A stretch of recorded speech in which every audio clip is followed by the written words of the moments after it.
বোঝে না। অসৎ বন্ধুদের সঙ্গে চলাফেরা করার কারণে যারা দিনকে অস্বীকার করেছে, দিন বোঝে নাই, কিয়ামতের দিন যখন জাহান্নামে যাবে, জাহান্নামের ভেতরে এক ফাঁকে শয়তানের সঙ্গে দেখা হয়ে যাবে। কার সাথে দেখা হবে? মিস্টার ইবলিস। এই মিস্টার ইবলিসের সঙ্গে জাহান্নামে দেখা হয়ে যাবে। দেখা হওয়ার সাথে সাথে এরা বলবে, বেটা তুই তো সর্বনাশ করেছিস আমাদের ওয়াসওয়াসা দিয়া। শয়তানের কিন্তু দেখা যায় না, কিন্তু ওখানে দেখে বলবে যে তুমি তো আমার এই সর্বনাশটা করছো।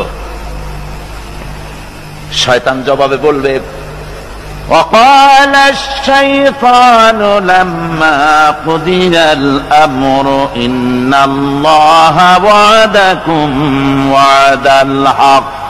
চূড়ান্ত ফয়সালা হয়ে যাওয়ার পর শয়তান বলবে, দেখো আল্লাহ ওয়াদা করেছিলেন হক, ওয়াদা তার ওয়াদা ছিল একদম সত্য। ওয়াওয়াদতুকুম ফাখলাফতুকুম, আর আমিও একটা ওয়াদা করেছিলাম, আমি তা আজকে খেলাফ করলাম। অর্থাৎ আল্লাহ যে ওয়াদা করেছিলেন সে ওয়াদা ছিল খাঁটি। আল্লাহ ওয়াদা করেছিলেন কিয়ামত হবে, ঈমানদার সেদিন মুক্তি পাবে, আর কাফের জাহান্নামে যাবে, একথা আল্লাহ বলেছিলেন। তোমরা আল্লাহর কথা মানো নাই, আমি যা বলেছিলাম, আমার কথা ছিল পরকাল বলে কিছু নাই।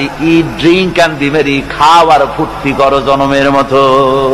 এই বেলা ভাই মদ খেয়ে নাও, কাল নিশীথের ভরসা কই, চাঁদনি জাগিবে যুগ যুগ ধরি, আমরা তো আর রব না সই। ঢালো সুরা সখী, মিটাও পিয়াসা, পাইকারি দরে ঢালো, জনমের মতো খাও। এই কথাগুলি আমি বলেছিলাম। আর আমি বলেছিলাম পরকাল নাই, আখিরাত নাই, জীবন বিধান বলতে এগুলি কিচ্ছু না, এগুলি সব ছেড়ে দাও। এই যে বলছিলাম, আমি আজকে ওয়াদা ভঙ্গ করলাম।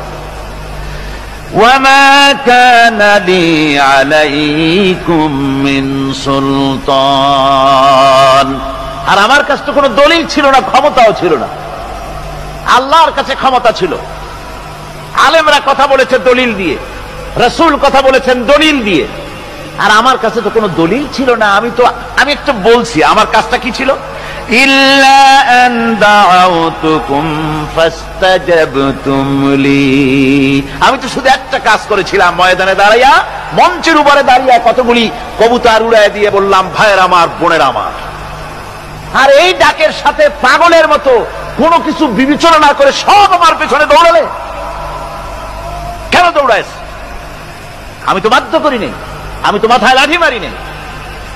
এই জন্য কবি বলতেছেন, क्या हासियाती है मुझे हजरत इंसान पर, क्या हंसी